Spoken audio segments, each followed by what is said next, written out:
Hello everyone, welcome to India's largest learning platform, that is obviously Unacademy। तो आगे बढ़ने से पहले थोड़ा सा मैं अपने आप को इंट्रोड्यूस करना चाहता हूँ। मेरा नाम है अनुराग शर्मा और मुझे यूपीएससी और पीएससी की फील्ड में मेंटरिंग और टीचिंग करने का 8 वर्षों से अधिक का एक्सपीरियंस है। मेरे मेजर सब्जेक्ट्स है ज्योग्राफी, पॉलिटी एंड इकोनॉमी, जो मैं आपको पढ़ाऊँगा इस प्लेटफॉर्म पे। और जो कोर एरियाज़ हैं जिनमें मैं आपको प्रिपेयर करूँगा वो है prelims, mains and optional. Optional की ऑब्वियसली अलग से क्लासेस रहेंगी। तो प्रीलिम्स और मेंस के लिए मैं आपको यहाँ प्रिपेयर करूँगा जीएस लेवल पे। मेरा ग्रेजुएशन जो हुआ है वो एमआरएससी देवी अहिल्या विश्वविद्यालय इंदौर से हुआ है और master of social work MPBU Bhopal से। और मेरा एजुकेटर कोड आप याद रखिएगा, वो है अनुराग 27। अनुराग 27, ये मैं आपको बहुत बार याद दिलाऊंगा प्लीज़। तो यहाँ पर एक टेलीग्राम चैनल की लिंक दी हुई है ना, आप इसको तुरंत ज्वाइन करिए। क्योंकि जो भी कंटेंट सपोर्ट, अगर आपको मेरे लेक्चर्स अच्छे लगते हैं, समझ में आ रहा है, तो इसको लिंक को ज्वाइन करिए। क्योंकि यहाँ पर मैं आपको कंटेंट सपोर्ट प्रोवाइड करूँगा और साथ ही साथ फुल सपोर्ट। जो भी आपको डाउट्स अलग अलग जो मेरे सब्जेक्ट्स हैं, ऑब्वियसली इनमें डाउट्स हैं, मैं आपको पूरे डाउट सॉल्व करूँगा। और जो भी प्रॉब्लम मेरे सब्जेक्ट में आती है वो सारे प्रॉब्लम्स मैं सॉल्व करूँगा। ठीक, तो इसको प्लीज़ ज्वाइन करिएगा। तो इस पर जो भी कंटेंट या जो भी मैं आपको नोट्स वगैरह पीडीएफ फॉर्म में अवेलेबल करवाऊंगा वो इसी चैनल के थ्रू या इसी ग्रुप के थ्रू कराऊंगा। प्लीज़ तो इसको ज्वाइन करिएगा। साथ ही साथ अनअकैडमी का प्रोफाइल लिंक भी है, इसको भी आप ज्वाइन करिएगा। इस पर भी हम कांटेक्ट में रहेंगे। ठीक है, इस पर ज्वाइन करके फॉलो करिएगा, तो जो भी न्यूज़ और जो भी अनाउंसमेंट मेरी तरफ से रहेगा वो आपको पता चलता रहेगा। ठीक है, फर्दर आगे बढ़ते हैं। तो क्यों भाई वो आपने अनअकैडमी, क्यों, क्या क्या कारण है, क्या क्या फ़ायदे हैं अनअकैडमी के? तो पहली फ़ायदा है daily live classes. Live class में आप जो फैकल्टी है उससे इंटरेक्ट कर सकते हैं, मैसेजेस के थ्रू डाउट्स पूछ सकते हैं और जो भी क्वेश्चंस वो पूछते हैं उनको आंसर कर सकते हैं। लाइव क्लास नहीं ले पा रहे किसी कारण से, तो आप रिकॉर्डेड क्लास भी ले सकते हैं। ठीक, ध्यान रखिएगा, पर रिकमेंडेशन जो मेरा रहेगा आपको वो लाइव क्लास का ही रहेगा। ठीक है, फिर आते हैं स्ट्रक्चर्ड कोर्सेज पे। तो आपका जो भी सिलेबस आप ज्वाइन करते हैं या जो भी सब्सक्रिप्शन आप लेते हैं, तो उनमें जो कोर्स आपका जो स्ट्रक्चर्ड है वो आपके सिलेबस के अकॉर्डिंग है। ध्यान रखिएगा, सिलेबस के अकॉर्डिंग कोर्स स्ट्रक्चर है। तो पहला टारगेट आपका सिलेक्शन है। ठीक, ध्यान रखिएगा। तो जो भी आपका सिलेबस है, ठीक है, और वो सिलेबस डिजाइन किया गया है किस बेस पर? जो लास्ट ईयर क्वेश्चंस पूछे गए हैं अभी तक और कहाँ कहाँ से कौन कौन से स्फीयर से क्वेश्चंस उठाए जाते हैं कॉम्पिटेटिव एग्जाम्स में। ठीक है, फर्दर आपको मिलता है इसके साथ लाइव टेस्ट एंड क्विजेज। तो जाहिर सी बात है, सेल्फ इवेल्युएशन बहुत ज़रूरी है। सेल्फ इवेल्युएशन नहीं करेंगे तो कहीं ना कहीं इसका नुकसान आपको होगा। और यहाँ पर जो आपको सेल्फ इवेल्युएशन मिलता है टेस्ट के माध्यम से, वो एक बहुत बड़े लेवल पर मिलता है। लगभग लाखों लोग इस टेस्ट को देते हैं, तो और आपका सेल्फ इवेल्युएशन एक बहुत बड़े पॉपुलेशन में हो सकता है। ठीक, ये सारी चीज़ें आपको अनलिमिटेड वे में अवेलेबल है, कभी भी कहीं भी कितना भी। ठीक है, आगे बढ़ते हैं इसी के साथ। सिंपली आपको करना क्या है, अनअकैडमी लर्निंग ऐप को डाउनलोड करना है। ठीक, और अपना सब्सक्रिप्शन लेना है। ठीक, ध्यान रखिएगा, मेरा कोड ANURAG अनुराग 27, और इस कोड को आप अप्लाई करेंगे तो आपको 10% का जो है वो डिस्काउंट आपको अवेल हो जाएगा। ठीक, चलिए फर्दर आते हैं। तो celebrity faculty, all India level पे रिनाउंड फैकल्टीज आपको पढ़ाती हैं यहाँ पर। ठीक, और इन फैकल्टीज को जो एक्सपोजर है आपके एग्जाम्स का वो बहुत ज़बरदस्त एक्सपोजर है, बहुत एक्सपीरियंस फैकल्टी हैं। ठीक, तो जाहिर सी बात है, अब आपके घर के आराम में आप इन फैकल्टीज से पढ़ सकते हैं, आपको लंबे लंबे डिस्टेंस ट्रेवल नहीं करने पड़ेंगे। ठीक, चलिए। तो और जो सिलेबस है वो कॉम्प्रिहेंसिवली कवर होता है। जैसे फॉर एग्जांपल यूपीएससी की बात करूं अगर मैं, तो यूपीएससी में जो क्वेश्चन पूछे जाते हैं वो अंडरस्टैंडिंग लेवल पे होते हैं। तो और अंडर से मतलब केवल रटने से काम नहीं चलेगा, चीज़ों को आपने क्रैम कर लिया उससे काम नहीं चलेगा। आपको चीज़ों को समझने के बाद, रटने के बाद उन पे एक अंडरस्टैंडिंग में डेवलप करनी पड़ेगी। ठीक, तो इतने भी आपके सब्जेक्ट्स हैं, जैसे पॉलिटी गवर्नेंस है, हिस्ट्री है, करंट अफेयर्स है, जियोग्राफी है, ऑप्शनल सब कोर्सेज है, ऑब्वियसली इंडियन इकोनॉमी है, साइंस टेक है, एनवायरनमेंट है। इन सारे सब्जेक्ट्स को आपको अंडरस्टैंडिंग लेवल थोड़ा बढ़ाना पड़ेगा, और उस अंडरस्टैंडिंग पे यूपीएससी सीएससी एग्जाम जो क्वेश्चन पूछता है। ठीक, इसलिए थोड़ा सा ये सिलेबस कॉम्प्रिहेंसिव हो जाता है। ठीक, तो कॉम्प्रिहेंसिव कवरेज है यहाँ पर सिलेबस का, शॉर्ट कवरेज नहीं है। ठीक है, फर्दर अपन आगे बढ़ते हैं। जो कोर्सेज प्रोवाइड कर रहा है अनअकैडमी वो है एक प्लस कोर्स। तो प्लस कोर्स में आपको लाइव क्लास मिलेंगी आपके कोर्स की, साथ ही साथ टेस्ट सीरीज भी मिलेगी, फिर अनलिमिटेड प्रैक्टिस आप कर सकते हैं, और शेड्यूल्ड आपको स्ट्रक्चर्ड वे में पूरा शेड्यूल मिलेगा। ठीक है, साथ ही साथ अगर आप इसके साथ एक आइकनिक कोर्स ज्वाइन करते हैं तो आइकनिक कोर्स में ये फैसिलिटीज तो आपको मिलेंगी ही, साथ ही साथ एक पर्सनल कोच भी आपको अपॉइंट किए जाएंगे जो आपको daily mains answer writing question की प्रैक्टिस करवाएंगे और उसका पर्सनल फीडबैक आपको देंगे, मतलब पूरी नजर रखी जाएगी आपकी प्रोग्रेस पर। ठीक है, तो ये कोर्स भी आप ज्वाइन कर सकते हैं आइकनिक, है ना। इसके भी 3 फॉर्मेट्स हैं, 12 मंथ्स, 24 मंथ्स और 36 मंथ्स। जो नए बच्चे हैं, नए स्टूडेंट्स हैं, वो लॉन्ग टर्म कोर्सेज ज्वाइन करें तो बेहतर है, क्योंकि अंडरस्टैंडिंग डेवलप करने में थोड़ा समय लगेगा। ठीक है, तो जो भी आप कोर्स लेते हैं, सब्सक्राइब करते हैं, अगर आप 10% डिस्काउंट चाहते हैं तो अनुराग 27 जो कोड है, ठीक, ANURAG अनुराग 27 कोड को जरूर अप्लाई करें, ठीक, ताकि आपको 10% डिस्काउंट अवेल हो जाए। चाहे आप प्लस कोर्स लें, चाहे आइकॉनिक कोर्स लें, अगर आप अनुराग 27 जो एजुकेटर कोड है मेरा उसको अप्लाई करेंगे तो आपको 10% डिस्काउंट मिलेगा। ठीक, चलिए फर्दर अपन चलते हैं आगे। तो जिस प्रकार से अपने जीएस के कोर्स हैं प्लस और आइकनिक, आपके पास ऑप्शनल सब्सक्रिप्शन भी है कि ऑप्शनल सब्जेक्ट के बिना यूपीएससी क्वालिफाई करना लगभग नामुमकिन है। ठीक, तो ध्यान रखिए इसमें भी बहुत सारे ऑप्शनल्स आपके पास अवेलेबल हैं, और यहाँ पर भी अगर आप अनुराग 27 का कोड डालेंगे तो आपको 10% डिस्काउंट अवेलेबल होगा। तो जहाँ भी आपको 10% डिस्काउंट चाहिए, अनुराग 27 कोड याद रखिए। फर्दर अपन आते हैं यूपीएससी के टेस्ट जितने भी को लेकर, UPSC combat Unacademy combat test series चालू है। ठीक, ये टेस्ट सीरीज लगभग लगभग हर फोर्थ नाइटली मतलब सेकंड संडे को होती है, ध्यान रखिएगा, हर 15 दिन में एक बार। ठीक, तो ध्यान रखिएगा। तो इसमें कई प्रकार के प्राइजेस भी हैं अगर आप इसमें टेक पार्ट करते हैं तो। ठीक, तो बिल्कुल इसको देखिएगा एक बार। फर्दर अपन पहुंचते हैं कि भाई आपके एग्जाम के लिए केवल 6 मंथ रिमेनिंग है, तो अब समय आ गया है कि स्पीड अप करें आप अपनी प्रिपरेशन को। ठीक, चलिए, तो आगे इसी को ध्यान में रखते हुए एक 6 मंथ का बैच लॉन्च किया गया है जो कि 28 दिसंबर से चालू होने वाला है, स्टार्ट्स ऑन 28 दिसंबर, ध्यान रखिएगा। इसमें आपको प्रीलिम्स सिलेबस का पूरा कवरेज मिलेगा, यूपीएससी का टॉप एजुकेटर्स आपको पढ़ाएंगे, prelims test series with analysis आपको मिलेगी, पीडीएफ स्टडी मटेरियल मिलेगा, डेडिकेटेड डाउट क्लियरिंग सेशंस रहेंगे और इंटरव्यू प्रिपरेशन भी इसमें आपको करवाया जाएगा, ध्यान रखिएगा। Ultimate GS 6 month batch course for prelims 2021, ठीक, और mission 2021 6 month batch course for UPSC CSC prelims, ध्यान रखिएगा। हिंदी इंग्लिश दोनों माध्यम में अवेलेबल रहेगा ये आपको, इवन बाइलिंगुअल भी रहेगा। 28 दिसंबर, तो अगर आप इसमें पंच करते हैं कोड अनुराग 27, ठीक, ये बात ध्यान रखिएगा, अनुराग 27, ठीक, 27, तो यहाँ पर आपको 10% का डिस्काउंट अवेल होगा। ठीक है, आगे बढ़ते हैं अपन। तो इस प्रकार से 2022-21 का तो बैच है ही 6 मंथ का कोर्स, 2022 के लिए भी 1 ईयर कोर्स और 2023 के लिए भी 2 ईयर बैच लॉन्च हो रहे हैं, जो कि इंग्लिश में और हिंदी में दोनों माध्यम में रहेंगे। ठीक, तो आप ध्यान से बिल्कुल जो भी आप ज्वाइन करना चाहें आप कर सकते हैं। केवल आपको अगर 10% का डिस्काउंट चाहिए तो आप अनुराग 27 का कोड जरूर अप्लाई करें। ठीक, ANURAG और 27, क्लियर है। चलिए आगे चलते हैं भाई। आइकॉनिक जो सब्सक्रिप्शन है, तो आइकॉनिक सब्सक्रिप्शन जो कि मैंने आपको बताया, इसमें पर्सनल कोच अपॉइंट होते हैं, ठीक है, उसका सब्सक्रिप्शन हाइक जो होने वाला है, ठीक, प्राइस हाइक होने वाला है, तो अभी कम प्राइस का फायदा उठाते हुए प्लीज इसको ज्वाइन करें। ठीक, ज्वाइन करते समय 10% डिस्काउंट के लिए क्या करना है आपको पता है।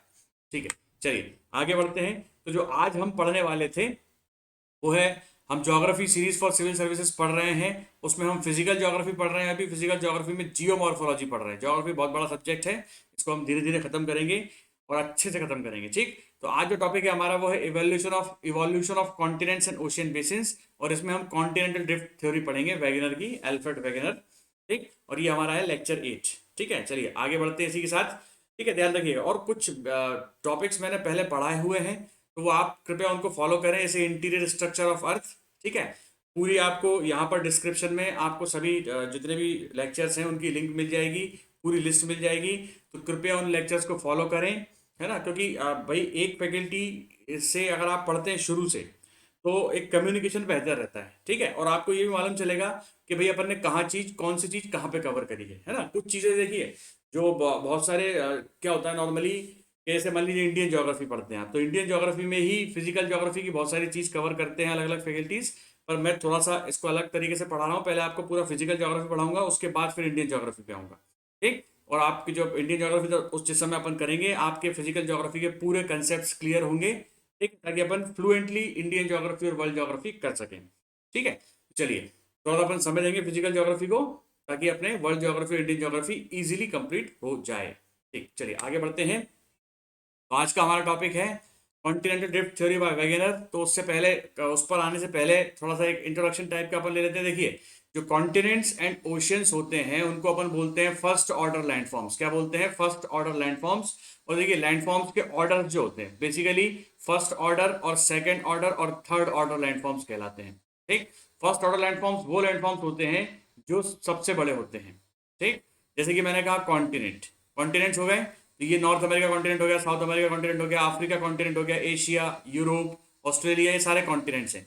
कॉन्टिनेंट्स और ओशियन बेसिन्स, तो ओशियंस और उनके नीचे जितना भी प्लेटफॉर्म है उसको अपन क्या बोलते हैं? First order landforms. और सेकंड ऑर्डर लैंडफॉर्म्स वो लैंडफॉर्म्स होते हैं जो फर्स्ट ऑर्डर लैंडफॉर्म्स के ऊपर होते हैं। ठीक, तो देखिए, इन फर्स्ट ऑर्डर लैंडफॉर्म्स को अपन स्मॉल स्मॉल पार्ट्स में डिवाइड कर सकते हैं। और जैसे मैंने कहा माउंटेन्स, प्लेट्यूज एंड प्लेन्स। तो सेकंड ऑर्डर लैंडफॉर्म्स कितने प्रकार के होते हैं? 3 प्रकार के, माउंटेन्स, प्लेट्यूज एंड प्लेन्स। तो जैसे नॉर्थ अमेरिका है, इस पूरे नॉर्थ अमेरिकन रीजन को, पूरे नॉर्थ अमेरिका कॉन्टिनेंट को या पूरे अफ्रीका कॉन्टिनेंट को भाई या तो माउंटेन्स रहेंगे वहां पर, या प्लेट्यूज रहेंगे, या प्लेन्स रहेंगे, है ना। इन 3 एरियाज में डिवाइड कर सकते हैं। ठीक है, ऐसे वहां पर लेक भी है, तो लेक भी कहाँ है? प्लेन एरिया में होगा कि नहीं होगा? जाहिर सी बात है। तो पूरे कॉन्टिनेंट को हम डिवाइड कर सकते हैं माउंटेन्स, प्लेट्यूज एंड प्लेन्स में। तो फर्स्ट ऑर्डर लैंडफॉर्म्स क्या हो गए आपके? Continents and ocean basins. और उनको फिर फर्दर डिवाइड कर सकते हैं अपन सेकंड ऑर्डर लैंडफॉर्म्स में, जो कि होते हैं mountains, plateaus and plains basically. और फिर इनको भी डिवाइड कर सकते हैं अपन थर्ड ऑर्डर लैंडफॉर्म्स में, जो कि बहुत छोटे छोटे लैंडफॉर्म्स होते हैं। जैसे मैंने कहा माउंटेन्स में वैलीज होती हैं, है ना, एलुवियल फैंस, एलुवियल कोन्स होते हैं, प्लेन एरियाज में रिवर्स रहती है, रिवर्स में मेंडेरिंग होती है। तो बहुत सारे जो छोटे छोटे जो माउंटेन्स, प्लेट्यूज एंड प्लेन्स के ऊपर जो लैंडफॉर्म्स या फीचर्स पाए जाते हैं उनको अपन थर्ड ऑर्डर लैंडफॉर्म्स बोलते हैं, जो कि अपन आगे पढ़ेंगे, यहाँ पर नहीं, है ना। तो यहाँ पर अपन केवल कॉन्टिनेंट्स के बारे में जिक्र जो कि कर रहे हैं। तो कॉन्टिनेंट्स और ओशियंस जो है वो फर्स्ट ऑर्डर लैंडफॉर्म्स कहलाते हैं। आप बस इतना ध्यान रखिए अभी हाल फिलहाल। ठीक, बाकी मैं सारे डाउट्स आगे क्लियर करूंगा। ठीक है, तो अगर अपन ग्लोब की बात करें या पूरे अर्थ की बात करें तो 70.8% वाटर है और 29.2% लैंड है। जाहिर सी बात है। ठीक, तो ज़्यादातर हमारे अर्थ पर क्या है? पानी है, केवल 29.2% लैंड एरिया है। ठीक, चलिए फिर northern hemisphere is also called land hemisphere. तो अगर नॉर्दर्न हेमिस्फीयर की बात करें, ये अपना इक्वेटर हो गया, है ना। तो इक्वेटर के नॉर्थ में, इक्वेटर क्या करता है? नॉर्दर्न हेमिस्फीयर और सदर्न हेमिस्फीयर में डिवाइड करता है पूरे अर्थ को। ठीक है, तो नॉर्दर्न हेमिस्फीयर में ज्यादातर पार्ट है लैंड का, देखिए। ठीक, लैंड एरिया ज्यादा है और सदर्न हेमिस्फीयर में मात्र थोड़ा थोड़ा लैंड है, ज्यादा लैंड नहीं है। ठीक, तो इसलिए नॉर्दर्न हेमिस्फीयर को अपन क्या बोलते हैं? लैंड हेमिस्फीयर, क्योंकि यहाँ 60% पार्ट जो है वो लैंड एरिया से कवर्ड है और बाकी का पार्ट जो है वो ओशियन से कवर्ड है, पानी से कवर्ड है। ठीक है, ऐसे ही सदर्न हेमिस्फीयर को वाटर हेमिस्फीयर बोलते हैं, क्योंकि यहाँ 81% पार्ट जो है वो वाटर से कवर्ड है। ठीक, और लैंड का पार्ट बहुत कम है, मात्र 17, 18, 19% लैंड का पार्ट है, ध्यान रखिएगा। ठीक है, तो चलिए इसी साथ अपन आगे बढ़ते हैं। ठीक, तो ये बेसिक अंडरस्टैंडिंग। तो आज का जो टॉपिक है हमारा वो है कॉन्टिनेंटल ड्रिफ्ट। भाई ये कॉन्टिनेंट्स क्या है, ड्रिफ्ट कर रहे हैं, कैसे कर रहे हैं, सारे कंसेप्ट अपन समझेंगे। अपन यहाँ से अल्फ्रेड वेगेनर से उठाकर सीधे प्लेट टेक्टोनिक्स तक जाएंगे और पूरी चीज़ों को समझेंगे धीरे धीरे। लेकिन इस पूरी प्रक्रिया में 3-4 लेक्चर का समय लगेगा। तो कृपया जो भी ये लेक्चर देख रहे हैं वो पहले इंटीरियर स्ट्रक्चर ऑफ अर्थ का लेक्चर सुने, देखें अच्छे तरीके से, उसको अच्छे तरीके से याद करें, पहले के लेक्चर्स देखें और फिर आए कृपया, है ना। क्योंकि बीच में से अगर आप बैठ रहे हैं क्लास में तो फिर दिक्कत होगी आपको थोड़ी सी। ठीक है, तो चलिए कॉन्टिनेंटल ड्रिफ्ट की बात करते हैं अपन। तो भाई evolution of continents and oceans की अगर बात कर रहे हैं अपन, तो सबसे पहला देखो कॉन्टिनेंटल ड्रिफ्ट का, या कॉन्टिनेंट्स कैसे बने, या आज की पोजीशन जो कॉन्टिनेंट्स की है, जैसे ये साउथ अमेरिका हो गया, या अफ्रीका हो गया, ये एशिया हो गया, ये इंडिया हो गया, ये यूरोप हो गया यहाँ पर। ठीक है, ये आपका एंटार्क्टिका हो गया, या ऑस्ट्रेलिया हो गया, ये सारे कॉन्टिनेंट्स जो आज की पोजीशन में कैसे बने भैया, तो अर्थ का फेज है वो कैसे डेवलप हुआ। तो इस दिशा में पहला प्रयास, है ना, सबसे पहला प्रयास बहुत पहले हुआ था अब्राहम ऑर्टिलियस के द्वारा। किसके द्वारा? अब्राहम ऑर्टिलियस के द्वारा 1956 में। लेकिन इन्होंने केवल कल्पना की थी, है ना। इन्होंने साइंटिफिकली उसको प्रूव करने का प्रयास नहीं करा था, केवल इन्होंने कल्पना की थी कि भैया कॉन्टिनेंट्स क्या कर रहे हैं? ड्रिफ्ट कर रहे हैं। कॉन्टिनेंट्स एक दूसरे के रिलेशन में क्या कर रहे हैं? ट्रेवल कर रहे हैं, ड्रिफ्ट कर रहे हैं, मतलब खिसक रहे हैं। ठीक है, तो किसी ने सीरियसली इनको लिया नहीं ज्यादा। ठीक, फिर एफ बी टेलर ने एक अपनी थ्योरी और कंसेप्ट दिया, इसको बोला horizontal displacement of the continents in the year 1908। ठीक, but it could be published only in the year 1910। ठीक, तो उन्होंने भी, एफ बी टेलर ने भी प्रयास करा, है ना। The main purpose of his hypothesis was to explain the problem of origin of folded mountains of tertiary period. Tertiary period में आप क्या होता है बता चुका हूं आपको, जब मैं जियोलॉजिकल टाइम स्केल मैंने आपको बताया था, है ना। तो देखिए अब यहाँ पर कुछ शब्द रिपीट होंगे जिनका अर्थ क्या है वास्तविकता में, अगर आपने पहले के लेक्चर सारे अटेंड करे हैं तो आपको समझ में आएगा। और अगर आप बीच में से आ रहे हैं तो फिर थोड़ी सी दिक्कत रहेगी, तो प्लीज लास्ट लेक्चर्स देखिए, है ना, क्योंकि वो देखना तो पड़ेंगे, मतलब कोई और आपके पास चारा नहीं है, तो कृपया प्लीज देखिए, ठीक है। और बिल्कुल लाइक करिए, कमेंट करिए, जो भी डाउट्स है वो पूछिए, मैंने आपको ग्रुप आईडी दे रखा है, ठीक। आप ग्रुप पर डाउट्स पूछिए, मैं उसका बिल्कुल हल करूंगा आपके डाउट्स जो भी हैं। तो ठीक है, पहले अब्राहम ऑर्टिलियस, है ना, और फिर एफ बी टेलर, इन्होंने क्या है इस दिशा में पहले ही प्रयास किए, लेकिन किसी ने भी टेक्निकली या सिस्टमेटिकली या साइंटिफिकली उसको प्रूव करने का प्रयास नहीं किया। अभी एफ बी टेलर भाई साहब जो थे, ये भी क्या कर रहे थे, फोल्डेड माउंटेन्स पर रिसर्च कर रहे थे, तो वो करते रह गए। उन्होंने फोल्डेड माउंटेन्स के रिसर्च करते करते एक बात बोल दी थी, जो कि बहुत इंपॉर्टेंट बात हुई बाद में, क्या कि भाई कॉन्टिनेंट्स ट्रेवल कर रहे हैं, मूव कर रहे हैं, खिसक रहे हैं, समझ में, डिस्प्लेस हो रहे हैं, ठीक है। पर फिर भी इन्होंने उस पर ध्यान न देते हुए अपने माउंटेन्स पर रिसर्च जारी रखी, ठीक है।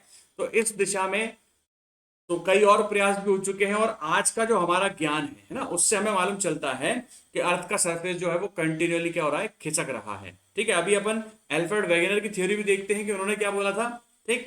तो देखो, as the surface continuously reshaped itself over hundreds of millions of year, तो केवल एक बार नहीं, ऐसा कई बार हुआ है कि पूरे कॉन्टिनेंट, आज के कॉन्टिनेंट्स हैं, आज के कॉन्टिनेंट्स को अगर अपन बैक टाइम को बैक ले जाएं, तो सारे कॉन्टिनेंट्स एक दूसरे से जाकर एक बहुत बड़ा लैंड मास बना देंगे, जिसको हमने सब अभी रिसेंट में, जिसको वेगनर साहब ने बोला Pangaea.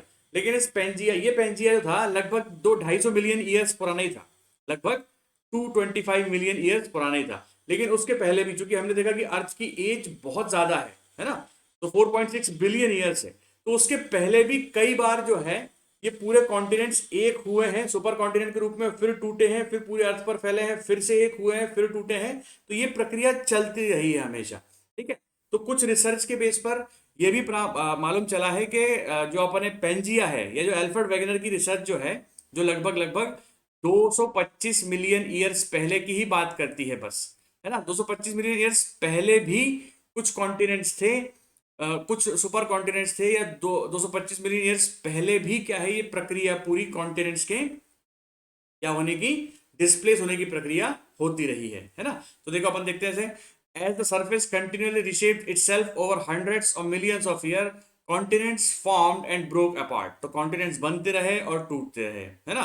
they migrated across surface occasionally combining to form a supercontinent, तो वो कभी कभी occasionally combine भी आते हैं सुपर कॉन्टिनेंट बनाने के लिए, ठीक। तो रफली 750 मिलियन ईयर्स एगो the earliest known super continent Rodinia, ध्यान रखिएगा।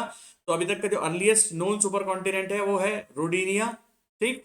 तो Rodinia began to break apart, the continents later recombined, तो ये रोडिनिया टूटा, अलग अलग कॉन्टिनेंट्स बने, फिर से रिकम्बाइन हुए, ये दिखा रहा है कि अर्थ का सरफेस जो है वो मूव कर रहा है, ध्यान रखिएगा, ठीक। किस तरीके से मूव कर रहा है अपन देखेंगे आगे, ठीक है।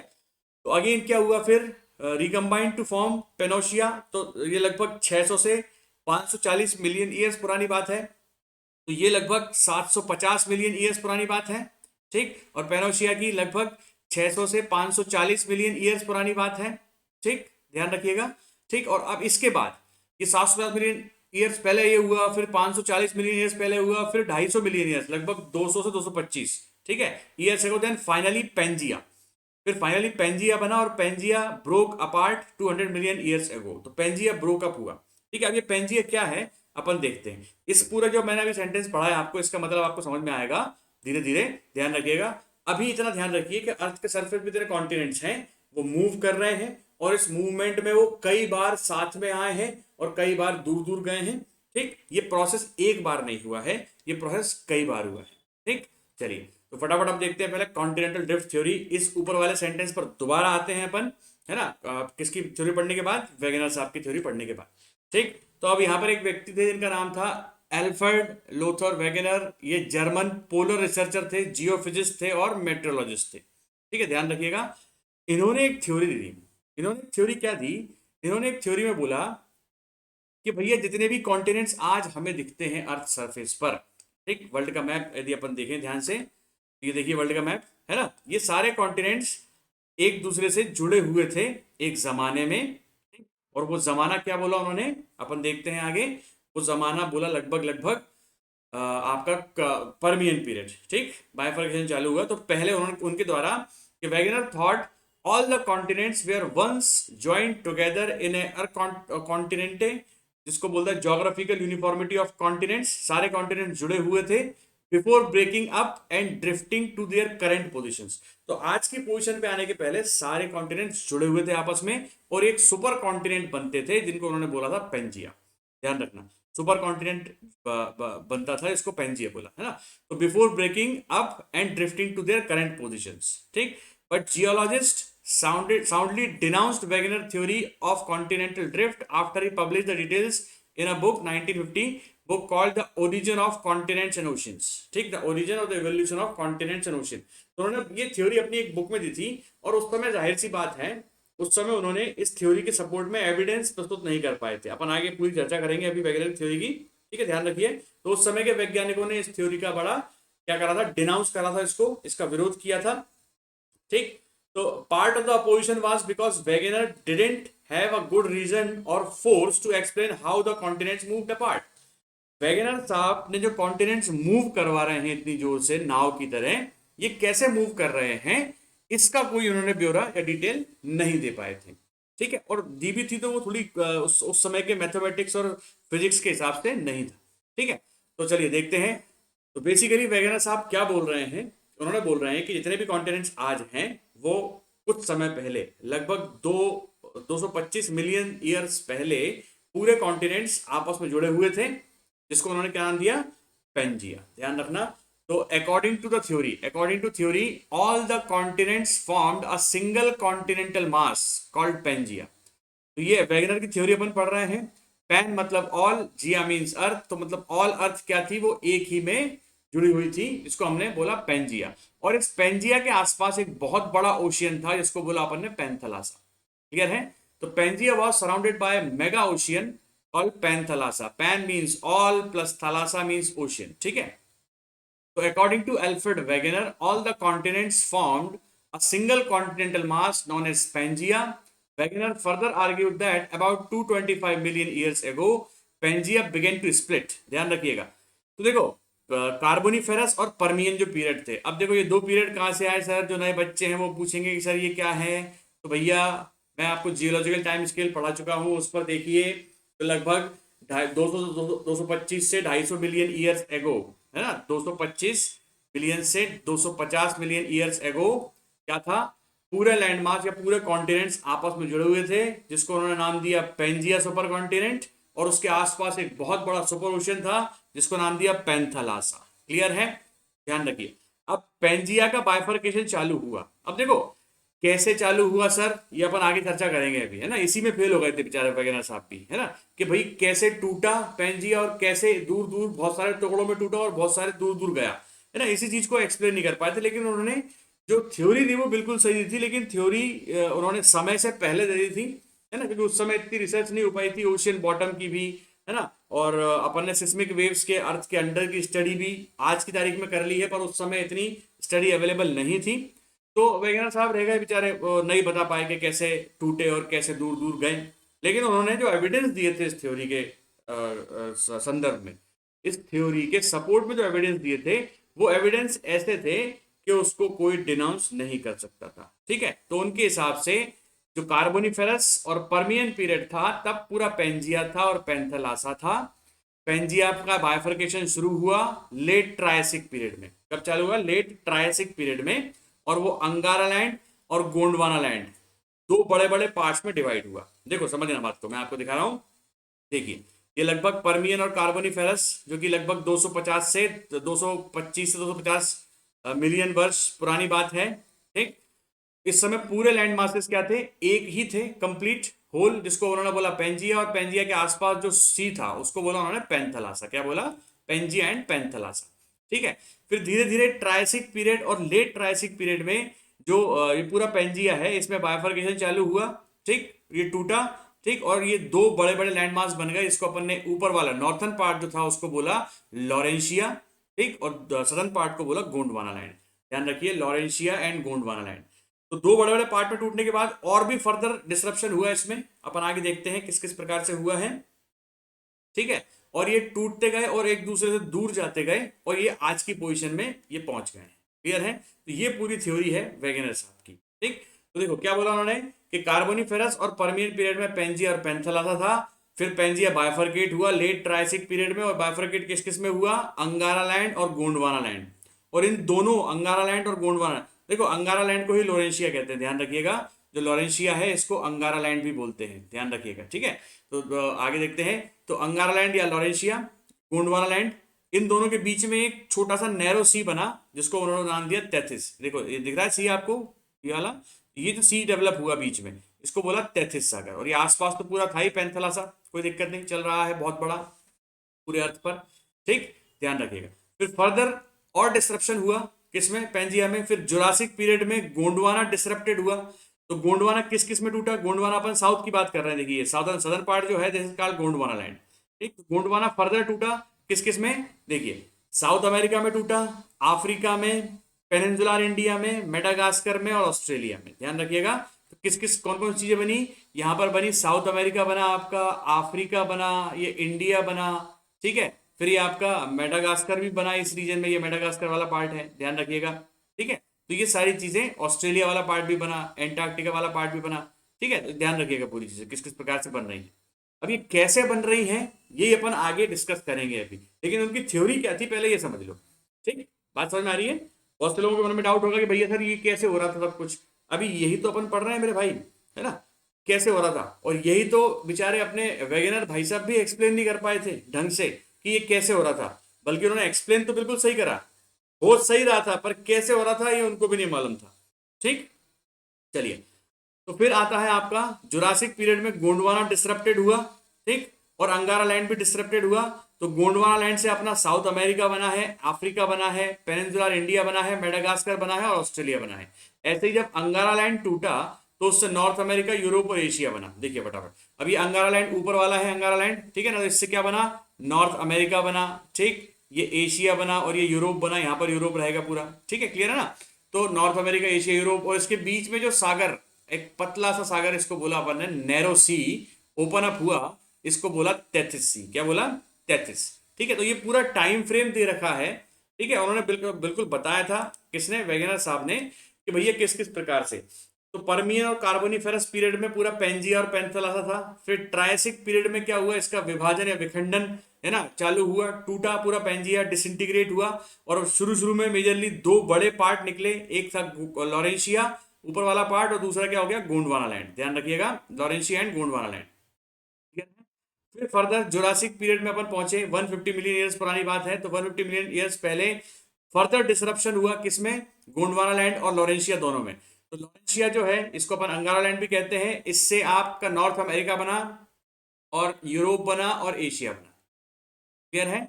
और अगर अपन गोंडवाना की बात करें तो गोंडवाना में आपका साउथ अमेरिका बना है, अफ्रीका बना है, ये इंडिया का पार्ट हो गया, पेनिनसुलर इंडिया, है ना, पुराना पहले इंडिया, मैंने कहा इंडिया गोंडवाना लैंड का पार्ट था।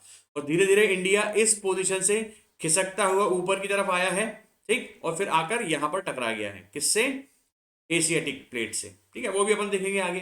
ठीक है, तो जुरासिक पीरियड में क्या हुआ, south America, Africa, India, Antarctica, Australia, ये मेडागास्कर, ठीक, ये सारी चीजें बनना चालू हुई धीरे धीरे। फिर आगे अपन आते हैं क्रिटेशियस पीरियड में, जो कि लगभग 65 मिलियन ईयर्स पुराना है। तो 65 मिलियन ईयर्स में ये सारे लैंडफॉर्म्स, ये सारे जो बड़े बड़े कॉन्टिनेंट्स थे ये टूटकर एक दूसरे से दूर जाने लगे। ठीक, कुछ पास भी आ रहे थे, कुछ दूर भी जा रहे थे, तो मतलब रिलेटिव मोशन चालू हुआ इनके बीच में। ठीक है, और इस रिलेटिव मोशन के परिणाम स्वरूप, as a result of this relative motion, आज के कॉन्टिनेंट्स जो हैं वो हमें मिलते हैं आज के पूरे वर्ल्ड ऑर्डर के हिसाब से। क्लियर है? जिसमें नॉर्थ अमेरिका भी मिल जाएगा आपको, साउथ अमेरिका भी मिल जाएगा, Antarctica, Africa, Asia, Europe, Australia, ये सारे चीजें आपको मिल जाएंगे आज के पेपर में। और अभी भी आज की तारीख में भी रिसर्च और स्टडीज ने यह सिद्ध किया है कि ये कॉन्टिनेंट्स क्या है, रिलेटिव मोशन कर रहे हैं।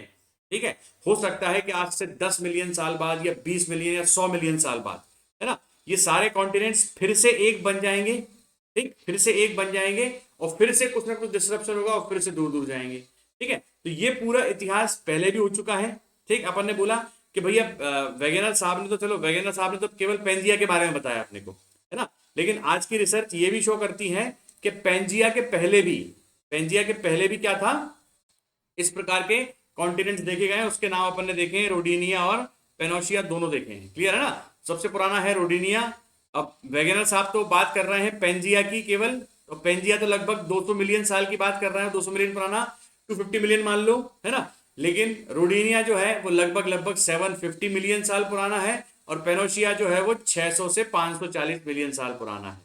ठीक, 540 और ये 750, 750 मिलियन। ठीक है, तो ये जो प्रक्रिया है ना, पूरे कॉन्टिनेंट्स के टूटने की, है ना, पूरे उसको डिस्प्लेस होने की और फिर एक होने की, ये पहले भी देखी जा चुकी है। लेकिन हमें कब मालूम चली है, हमारा ध्यान कब गया इस पर, जब वेगेनर साहब ने इसको प्रूव करने की कोशिश करी। वो जब उनकी किताब में उन्होंने थ्योरी दी थी, the origin of continents and oceans. ठीक, तो ध्यान रखिएगा, इसका अपोज भी हुआ था, है ना। अपन देखते हैं। तो भाई थ्योरी मेरे ख्याल से समझ में आ गई होगी। एक बार और रिपीट कर रहा हूं ताकि आपको याद हो या अच्छे से ये चीजें सारी आपके कान में जो है स्मरण में रहें। सुनते रहो ध्यान से, है ना। मुझे मालूम है कि मैं चीजें रिपीट करता हूं, पर ध्यान रखिए, ये मैं अपने लिए नहीं, ये मैं आपके लिए कर रहा हूं। ठीक, ताकि आपको यहीं के ही क्लास में ही बहुत सारी चीजें याद हो जाएं। ठीक है, तो जो वेगेनर साहब की थ्योरी थी, according to Wegener theory, all continents formed a single continental mass called Pangaea. ठीक, Pangaea was surrounded by mega ocean called Panthalassa. तो पेंजिया और पेंथलासा कब थे?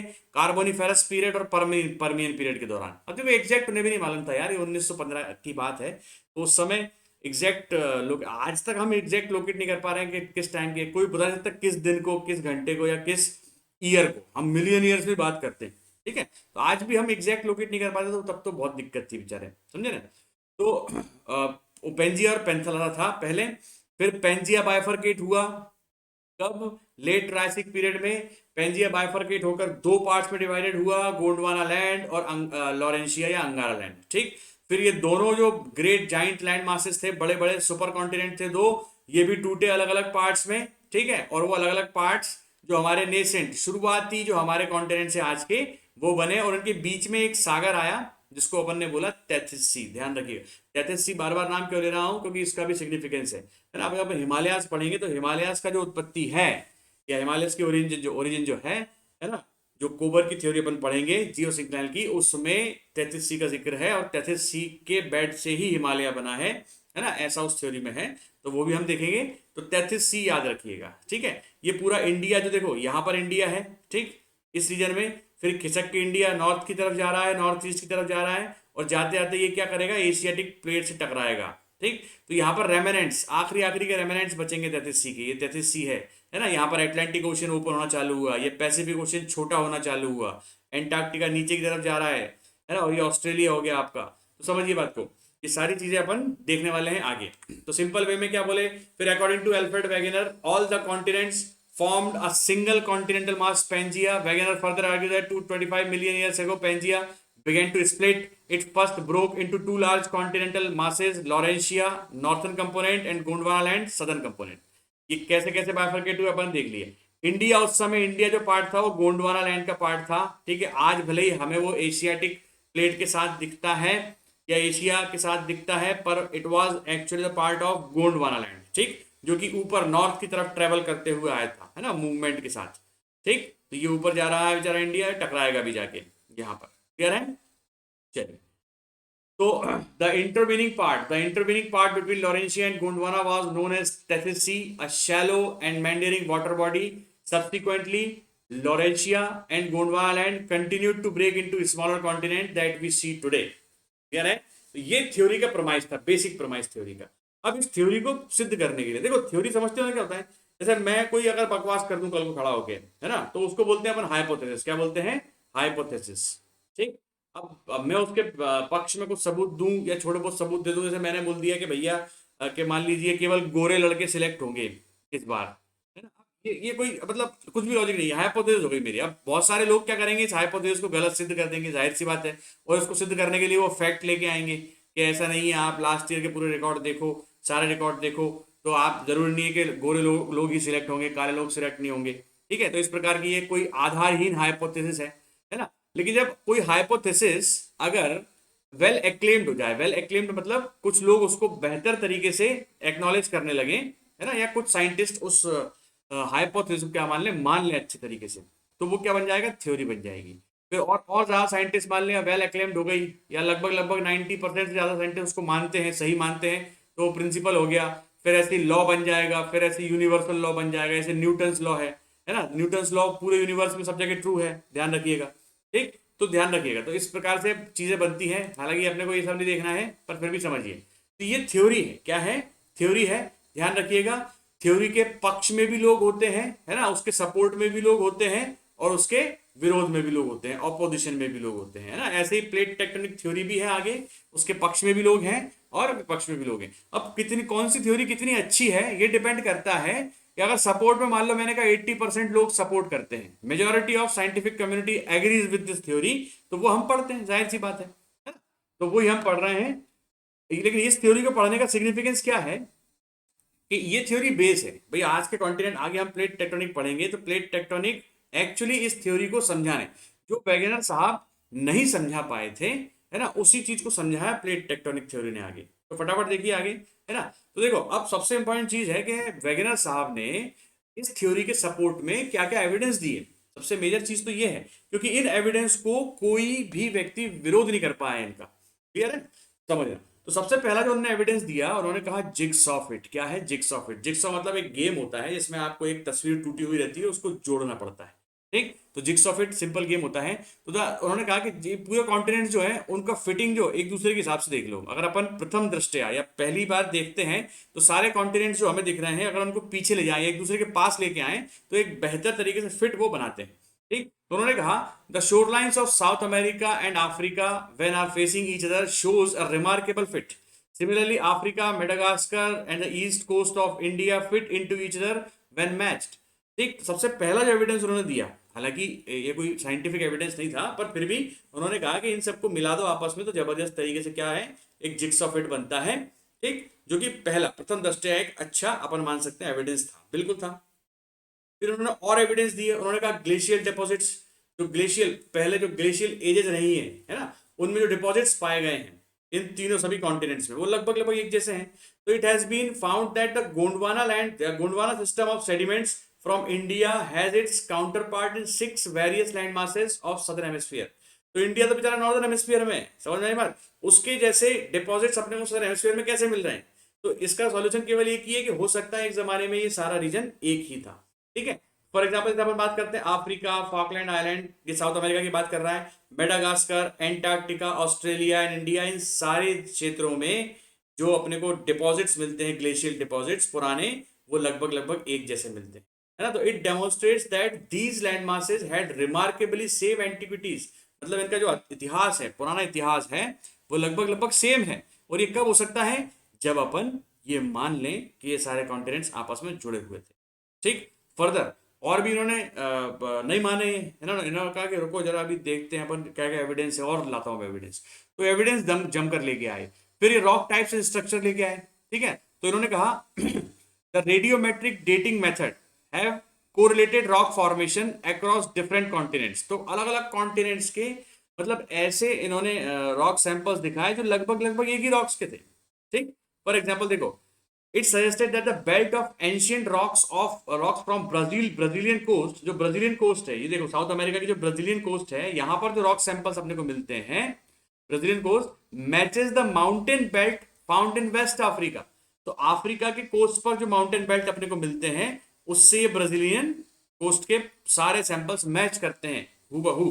ठीक, तो it also suggested that the early marine deposits भी है, marine मतलब under water deposits, marine deposits along the coastline of Africa and South America belongs to Jurassic age। मतलब देखो यहाँ पर जो डिपॉजिट्स मिले हैं, मरीन डिपॉजिट्स, इनके पूरे कोस्ट रीजन में, है ना, अफ्रीका और साउथ अमेरिका की, ये सब सेम एज के हैं। और ये तभी हो सकता है जब ये दोनों चीजें क्या हैं, जुड़ी हुई हो लगभग लगभग। ठीक है, indicating that the oceans did not exist prior to that time. बता रहे हैं साफ साफ कि ओशियंस एग्जिस्ट नहीं करता था उस समय में। ठीक, और बहुत सारे जो इन्होंने पार्ट्स पर, माउंटेन्स पर रिसर्च करी है, वो सारे माउंटेन्स लगभग लगभग जो आज अलग अलग कॉन्टिनेंट्स में हमें दिखते हैं, वो सारे माउंटेन्स एक जमाने में एक ही साथ बने हैं और एक ही जगह थे। फॉर एग्जाम्पल कैलिडोनियन माउंटेन्स और एपेलेशियन माउंटेन्स, है ना, ऑल्सो शो सिमिलैरिटीज। तो ये भी मैंने बताया आपको कि क्या होते हैं कैलिडोनियन और एपेलेशियन माउंटेन्स। लास्ट लेक्चर देखिए, समझ में आएगा सब कुछ। ठीक है, तो देखिए कितना रिमार्केबल, बहुत बढ़िया एविडेंस दिए हैं वगैरह साहब ने, है ना, लेकिन कहाँ निपट गए या कहाँ दिक्कत आ गई वगैरह साहब को अपन देखते हैं आगे। तो और देखो उन्होंने और एविडेंस दिए, उन्होंने कहा मैचिंग फॉसिल्स। ठीक है, फॉसिल भी ढूंढना है वो, चलो देखो उन्होंने the observation that lemurs occurs in Africa. Lemurs एक पुराना जीव था, है ना, Africa, Madagascar, India, suggested that contiguous landmass Lemuria existed. तो उन्होंने कहा कि भाई एक पूरा लैंडमास था जहां पर इस प्रजाति के लोग रहते थे, और इस प्रजाति के लोग नहीं, आई मीन इस प्रजाति के जीव रहते थे, और इस प्रजाति के जीव का जो हमें अवशेष मिलते हैं, है ना, वो सब जगह मिलते हैं। समझ में बात, ध्यान रखिएगा इन पूरे रीजन्स में। ठीक, कनेक्टिंग द थ्री, तो कहीं ना कहीं क्या है, इन तीनों को कनेक्ट कर रहा है। दैट मीन्स के ये तीनों एक जमाने में एक थे। ठीक, another fact is that the skeleton of Mesosaurus, a small reptile adapted to the shallow brackish water, are found only in South Africa and Irawar formations of Brazil। तो केवल साउथ अफ्रीका और ब्राजील में मिल रहा है, मतलब और कहीं नहीं मिल रहा धरती पर। तो ये इतना बड़ा समुद्र बीच में से तैर कर कैसे जाएगा, ये ध्यान रखिएगा। तो इसका मतलब ये कहीं ना कहीं दर्शा रहा है कि ये फॉसिल्स की स्टडी से भी मालूम चल रहा है कि ये सारे जो एरियाज थे ये लगभग लगभग जुड़े हुए थे एक दूसरे से। ठीक है, फिर मिनरल एंड कोल डिपॉजिट्स भी अगर आपने देखा होगा, तो in the Ghana coast West Africa rich deposits of gold are found. तो घाना कोस्ट जो अफ्रीका है, यहाँ पर बहुत गोल्ड मिलता है, ध्यान रखिएगा, है ना। But there is a complete absence of source rock in the area, क्योंकि देखो गोल्ड मिलता है वेन्स में, कुछ रॉक्स होते हैं स्पेशली अपर रीचेस पर, जहां पर जिनकी वेन्स से वेदर्ड होकर गोल्ड क्या है नीचे की तरफ आता है। ठीक, और हमें जो नदियां होती हैं उनके बेसिन्स में वो गोल्ड मिलता है। ठीक है, तो ये बहुत इंपॉर्टेंट है नोट करने के लिए कि know that the gold bearing veins are in Brazil. तो यहाँ पर जो ब्राजीलियन हाईलैंड्स हैं वहां पर गोल्ड बेयरिंग वेन्स हैं, और ये यहाँ से लोअर डिपोजिशन फॉर्मेशन हुए गोल्ड के घाना कोस्ट पर, ध्यान रखिएगा। तो ये साफ साफ सजेस्ट कर रहा है, it suggest that the gold deposits of Ghana were derived from the Brazilian plateau when the two continents lay side by side, एक दूसरे के साथ थे तब की बात कर रहा है। तो ये सारे एविडेंसेस जो हैं ये अपने आप में बहुत सॉलिड एविडेंसेस थे, और इन्होंने बताया किस प्रकार से वेगनर की थ्योरी जो है वो जबरदस्त एविडेंस दे रही है। पर वेगनर की थ्योरी एक काउंट पर फेल हो गई है। वो क्या था, limitations of continental drift theory. वो देखते हैं अपन क्या क्या है। तो वेगनर साहब ने बता तो दिया कि कॉन्टिनेंटल ड्रिफ्ट हो रही है, कॉन्टिनेंट्स ड्रिफ्ट कर रहे हैं, और उसके सपोर्ट में जबरदस्त एविडेंसेस भी दिए, पर वो ये नहीं बता पाए कि आखिर ऐसा कौन सा फोर्स है जो इन बड़े बड़े कॉन्टिनेंट्स को मूव कर रहा है। ठीक है, उन्होंने अपने डिस्कशंस में कहा कि भैया जो टाइडल फोर्स है और ग्रेविटेशनल फोर्स है या फोर्स ऑफ बोयांसी है, जहां पर वो तो जो कॉन्टिनेंट्स हैं वो बेस रखे हुए हैं किस पर, नीचे नीचे एक क्या है, एक लेयर है, इस पर रखे हुए हैं, इस पर जा रहे हैं, आगे आगे पीछे हो रहे हैं। ठीक है, फिर उन्होंने कहा बाद में, शुरुआत में उन्होंने कहा कि भैया वो बिना किसी फ्रिक्शन के ट्रैवल कर रहे हैं, फिर बाद में उन्होंने अपनी थ्योरी को खुद ही कॉन्ट्रैक्ट कर दिया, बोला कि फ्रिक्शन हो रहा है जिसकी वजह से माउंटेन बन रहे हैं। ठीक है ना, तो बहुत सारी चीजें ऐसी हैं जिनकी वजह से वैगनर साहब मतलब इनकी थ्योरी सर्वाइव नहीं कर पाई। हालांकि उस समय चूंकि हमारा ज्ञान कम था, इस चक्कर में थ्योरी सर्वाइव नहीं कर पाई, अदरवाइज एविडेंसेस तो थ्योरी के आज भी साउंड हैं, ध्यान रखिएगा। तो as per Wegener the movements of continents was due to the force of gravity, earth's rotation, force of buoyancy, tidal currents and tidal force. ठीक है ना, but these they are not strong enough to drift the continents, ध्यान रखिएगा। तो आज भी tidal force हमारे अर्थ पे लगता है, ये सारे फोर्स आज भी लग रहे हैं। ठीक है ना, लेकिन ये इतने पावरफुल नहीं है कि भाई कॉन्टिनेंट्स को ड्राइव कर सकें, बहुत पावरफुल फोर्स नहीं है। और अगर एक मैथमेटिशियन था वेगनर साहब के टाइम समय पर, उसने कहा था कि अगर ये फोर्स इतने पावरफुल होते कि वो कॉन्टिनेंट्स को मूव कर सकते होते तो अर्थ का रोटेशन रुक जाता। समझ में आई बात। तो उसने ये प्रूव कर दिया था कैलकुलेशन करके, बकायदा मैथमेटिक्स के कैलकुलेशन करके प्रूव कर दिया कि अगर ये पावरफुल फोर्स कॉन्टिनेंट्स को मूव कर सकते तो अर्थ के रोटेशन को रोक सकते हैं। तो ये पहला झटका किसको लगा, वेगनर साहब को, जहां पर वो ये प्रूव नहीं कर पाए कि what was the driving force, है ना, कौन सा फोर्स ड्राइव कर रहा था इन कॉन्टिनेंट्स को। दूसरा जो कमी रह गई इस थ्योरी में वो है theory did not explain the formation of oceanic region and islands. तो ये theory basically continent continent continent continent की बात करती है, सब कॉन्टिनेंट्स की बात कर रही है, लेकिन ओशियन और उसके बॉटम पे क्या हो रहा है उसके विषय में ज्यादा बात नहीं कर रही। और ना ही थ्योरी आइलैंड आर्क्स के बारे में कुछ बता सकती है, ना ही ओशियनिक रिजेस, ओशियन के नीचे रिज होती है, रिज मतलब एक हल्का सा ऐसा उठाओ, ठीक, रिजेस। तो वो अपन देखेंगे आगे रिजेस क्या होती है। तो ओशियन के बॉटम बॉटम टोपोग्राफी या ओशियन के बारे में ज्यादा एक्सप्लेन नहीं करती थ्योरी, केवल कॉन्टिनेंट्स की बात कर रही है, ठीक है। फिर further the theory did not take oceans into consideration, जाहिर सी बात है ओशियन को भी इन्होंने अकाउंट में नहीं लिया और ओशियन बॉटम फॉर्मेशंस को भी अकाउंट में नहीं लिया, ठीक है। तो Alfred Wegener failed to explain the pre Carboniferous history. Alfred Wegener साहब, उन्होंने बोल तो दिया कि भैया कार्बोनिफेरस पीरियड और परमियन पीरियड में ये सब मामला चालू हुआ, पहले पेंजिया था, फिर पेंतला था, लेकिन किसी ने पूछ लिया उनसे क्लास में कि इसके पहले क्या था, तो वो भी एक्सप्लेन नहीं हो पाया, जाहिर सी बात है, ठीक। तो अब देखो कंडीशंस जो थी वो डिफरेंट थी। आज अपने पास न्यू टेक्नोलॉजी है, अर्थ को बहुत जबरदस्त तरीके से अपन रिसर्च कर लिया है ना, अपन तो बिग बैंग तक पहुंच गए हैं, ठीक। तो आज की कंडीशन में अगर अपन इस थ्योरी देखें तो रेलेवेंट है, ठीक है। पर हाँ, उस समय वैज्ञानिक साहब नहीं बता पाए थे बहुत सारी चीजें, ठीक है, जिसकी वजह से इनकी थ्योरी को रिजेक्ट कर दिया गया था साइंटिफिक कम्युनिटी द्वारा। लेकिन बहुत सारे साइंटिस्टों के दिमाग में इस थ्योरी ने गहरा निशान छोड़ा या गहरा प्रभाव छोड़ा, ठीक है। और जाहिर सी बात है, उन्होंने कहा कि इतने कन्विंसिंग एविडेंस होने के बावजूद भी इस थ्योरी को रिजेक्ट कर दिया गया। तो जाहिर सी बात है, अगर उस पर रिसर्च की जाए, अगर अपन केवल ये ढूंढ लें कि भाई कौन से फोर्सेस हैं जो क्या कर रहे हैं, अर्थ के इन मूवमेंट्स कर रहे हैं इन कॉन्टिनेंट्स के, तो जाहिर सी बात है इस थ्योरी का सिग्निफिकेंस आगे की थ्योरीज में मिल पाएगा, ठीक है। तो चलो, तो उन्होंने क्या करा वैज्ञानिक साहब ने, he did not explain that why the drift began only in Mesozoic era not before. Pangaea केवल परमियन पीरियड में या कार्बोनिफेरस पीरियड में क्यों था, ये सब नहीं एक्सप्लेन कर पाए थे, जाहिर सी बात है, कौन, वैज्ञानिक साहब। लेकिन मैंने कहा ना, बार बार बोल रहा हूँ, एविडेंस तगड़े दिए थे उन्होंने, तो बहुत सारे लोगों का दिमाग तो एकदम जो है चकरा तो हो गया था, ठीक। तो देखो, though scientifically unsound on various grounds, Wegener's theory is a significant milestone in the study of tectonics, है ना। टेक्टोनिक्स क्या होता है मैं आपको आगे बताऊंगा, ठीक। जो अर्थ की प्लेट्स हैं, प्लेट्स के मूवमेंट, उनके एवोल्यूशन, है ना, उनके रिजल्टेंट टकराने से या दूर दूर जाने से कौन कौन से लैंडफॉर्म्स बनते हैं, क्या क्या भौगोलिक ज्योग्राफिकल या जियोलॉजिकल एक्टिविटीज होती है, उन सब की स्टडी को अपन बोलते हैं टेक्टोनिक्स, ठीक है ना। And it laid strong foundation for future theories like sea floor spreading and plate tectonics. तो देखो, दिमाग तो मैं तो बैठ गई बात बहुत सारे वैज्ञानिकों के, है ना, तो ध्यान रखना। फिर आगे रिसर्च चलती रही, है ना, बहुत सारे डेवलपमेंट्स भी हुए, हमारे पास बहुत बढ़िया बढ़िया इंस्ट्रूमेंट्स आए, जैसे सोनार हो गया, है ना, साउंड नेविगेशन हो गया, वो बहुत सारी चीजें हो गई, जिससे अपन क्या कर सकते हैं, ओशियन बॉटम पर भी रिसर्च कर सकते हैं, ठीक है। मैग्नेटिक फील्ड में भी अपन ने बहुत सारे चीजें जो है इंस्ट्रूमेंट्स बनाए और बहुत सारे डिस्कवरीज हुई, इन्वेंशंस हुए, जिससे हमें अर्थ के मूवमेंट को या ड्रिफ्ट को, कॉन्टिनेंटल ड्रिफ्ट को प्रूव करने में मदद मिली, है ना। फिर अपन सिस्मिक वेव्स के द्वारा भी अपन ने अर्थ की पूरी संरचना को समझ लिया, है ना। धीरे धीरे आगे हजारों अर्थक्वेक्स पर रिसर्च करा, सिस्मिक वेव्स पर रिसर्च करा और अर्थ की पूरी इंटीरियर स्ट्रक्चर को समझा। ये मैं समझा चुका हूँ आपको पहले ही क्लास में, ठीक है, किस प्रकार से हुआ है। तो इन सब चीजों का एक कम्युलेटिव इफेक्ट था 1915 के बाद 1960 तक, 1960 के दशक में। तो 1960 तक बहुत सारे टेक्नोलॉजिकल एडवांसमेंट्स हुए और बहुत सारे लोगों की रिसर्च के आधार पर ये जो कमियां थी वैगनर साहब की थ्योरी की, जो फोर्स नहीं समझा पाए थे, वो फोर्स समझा दिया आगे की थ्योरीज ने। और वो आगे की थ्योरी कौन सी है, बहुत सारी थ्योरीज हैं। पैलियो मैग्नेटिज्म की थ्योरी है, सी फ्लोर स्प्रेडिंग की थ्योरी है, प्लेट टेक्टोनिक्स की थ्योरी है, ठीक है, माउंटेन बिल्डिंग की थ्योरी है, बहुत सारी थ्योरीज हैं आगे।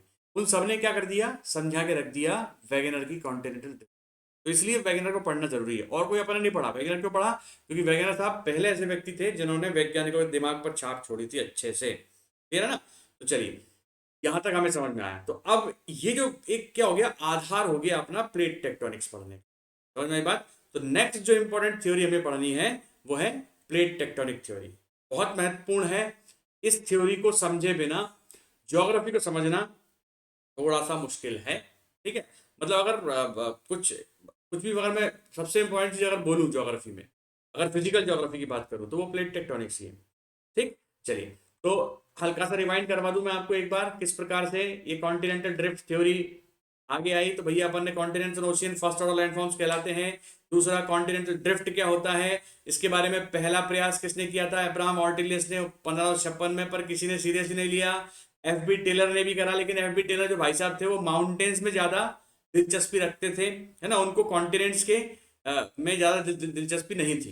तो उन्होंने केवल बोल दिया था कि कॉन्टिनेंट्स मूव कर रहे हैं, पर खुद ही सीरियसली नहीं लिया उन्होंने, ठीक है। फिर फर्दर अपन बात करते हैं आगे। तो पहली बार सीरियसली लिया किसने? एल्फ्रेड वेगनर ने। ठीक, और आज की रिसर्च से हमें मालूम चला है कि 750 मिलियन ईयर्स पहले भी ऐसा हो चुका था, पेंजिया जैसा ही माहौल बन चुका था पहले, कि एक बहुत बड़ा सुपर कॉन्टिनेंट था, इसको अपन ने बोला रोडिनिया। फिर 540 मिलियन ईयर्स पहले भी ऐसा माहौल बन चुका था, ऐसा बहुत बड़ा सुपर कॉन्टिनेंट था, इसको अपन ने बोला पेनोशिया। ठीक, और ये लगभग लगभग तीसरा तीसरा ऐसा कांड हुआ है जब पूरे कॉन्टिनेंट्स एक ही सुपर कॉन्टिनेंट में बने, इसको अपन ने क्या बोला है? पेंजिया। ठीक, तो पेंजिया है तो हमको समझा दिया वेगनर साहब ने, क्लियर है ना? लेकिन सबूत उसके पहले के भी हैं। और देखो ये तो केवल 750 मिलियन ईयर्स की बात है, इसके पहले का तो हमें कुछ पता ही नहीं है। तो ये 4.6 बिलियन ईयर्स यानी कि 4600 मिलियन ईयर्स की बात है। 750 तक का तो अपने को समझ में आ रहा है, लेकिन फिर भी हमें 80% नहीं मालूम है क्या हुआ, क्या हुआ क्या नहीं हुआ। ठीक है, वो धीरे धीरे ऐसे अपनी रिसर्च बढ़ती आएगी, हमें मालूम चलता जाएगा, और जैसे जैसे मालूम चलता जाएगा मैं आपको बताते जाऊंगा। ठीक है, हालांकि अपने को एग्जाम पॉइंट ऑफ व्यू से अगर तैयारी कर रहे हैं तो ज्यादा घुसने की आवश्यकता नहीं है। ठीक है, बस आप ये याद रखिए रोडिनिया क्या है, पेनोशिया क्या है, इनके थोड़े से एज याद रखिए, किस एज में थे, पेंजिया क्या है, वेगनर की थ्योरी क्या है, वेगनर की थ्योरी के सपोर्ट में एविडेंसेस क्या थे। ठीक, और वेगनर की थ्योरी का प्रोमाइसिस क्या था, ये पूरा प्रोमाइसिस है, ये पूरा पहली स्टेज दूसरी तीसरी इस प्रकार से उसने पूरा समझाया था। ठीक है, फिर फर्दर आता है evidences in support of continental drift theory of Wegener. तो ये बहुत इंपॉर्टेंट है, सीधे सीधे पूछता है आपसे यार एग्जाम में कि भाई वेगनर की थ्योरी के सपोर्ट में एविडेंसेस कौन कौन से थे। ठीक है, फिर ये एविडेंसेस अपन पढ़ चुके हैं पूरे लगभग लगभग। फिर आता है लिमिटेशंस क्या थे किसके? वेगनर की थ्योरी के लिमिटेशंस, मतलब है ना, तो क्या क्या उसकी कमियां थी, बेचारे कहाँ पे रह गए थे वो। ठीक है, तो देखो आप समझ लो, इंटेलिजेंट व्यक्ति फेल हो गया, आप समझ लो टॉपर जो था वो फेल हो गया, कोई दिक्कत नहीं होता ऐसा। तो चलिए फिर इसी के साथ अपन आप आते हैं नेक्स्ट प्लेट टेक्टोनिक थ्योरी, जो कि है हमारे अगले टॉपिक का कंटेंट। ठीक है, तो इस वेगनर की थ्योरी को पढ़े बिना प्लेट टेक्टोनिक थ्योरी पर पहुंचना थोड़ा सा मुश्किल है, क्लियर है? तो वेगनर थ्योरी को अच्छे से आप समझिए। और भी इसके पहले भी मैंने आपको बताया है, अर्थ इंटीरियर स्ट्रक्चर बताया है, वो पढ़िए वाला चैप्टर। साथ ही साथ जियोलॉजिकल हिस्ट्री ऑफ अर्थ पढ़िए। ठीक, वो भी अपन ने किया है। तो कहने का मतलब ये आ रही है, आपको डिस्क्रिप्शन में लिंक मिल जाएंगी सारी, आप पुराने लेक्चर्स देखिए फिर आइए तो बेहतर तैयारी होगी, अदरवाइज कहीं ना कहीं अपन लैग करेंगे, है ना? तो ध्यान रखिएगा। चलिए, तो ये वाला लेक्चर अपन यहाँ पे खत्म करते हैं। ठीक, नेक्स्ट लेक्चर में प्लेट टेक्टोनिक के साथ मुलाकात होगी, और नेक्स्ट लेक्चर जो है वो आपका जबरदस्त इंपॉर्टेंट लेक्चर होने वाला है, तो कृपया मिस ना करें उसको। और एक अपन बहुत बढ़िया लेवल पर प्लेट टेक्टोनिक्स पढ़ेंगे, पूरा समझ समझ के एकदम। ठीक है, तो भैया ये मेरा कोड है, जो भी आप सब्सक्रिप्शन करते हैं अनअकैडमी पर, आप अनुराग27 कोड डालेंगे तो आपको 10% डिस्काउंट मिलेगा। प्लीज, तो इसको 10% डिस्काउंट मिल रहा है तो ले लो। ठीक है, तो इसको जरूर कीजिएगा। फिर आता है ये अनअकैडमी लिंक, सॉरी अपनी ये टेलीग्राम चैनल की लिंक है। ठीक, इसको ध्यान से आप लोग यहाँ से लिख कर, ये डायरेक्ट लिंक नहीं है, ठीक है, तो आप इसको यहाँ से unacademy_ Anurag Sharma Telegram channel को सर्च करें, ग्रुप को, और इस पर जुड़ें, ताकि मैं आपको कंटेंट सपोर्ट दे पाऊँ, ठीक है, डाउट सॉल्व कर पाऊँ, और आपको फुल सपोर्ट दे पाऊँ। क्लियर है? ध्यान रखिएगा। तो please like share and subscribe. अगर आपको वीडियो अच्छा लगा हो तो लाइक करें, शेयर करें, सब्सक्राइब भी करें। ठीक, और बढ़िया कमेंट करें। ठीक, अगर आपको ये लेक्चर अच्छा लगा हो तो। ठीक है, इसी के साथ धन्यवाद आज के लिए। मिलते हैं अगले इंपॉर्टेंट लेक्चर में, जो कि क्या है? Plate tectonics. Thank you very much.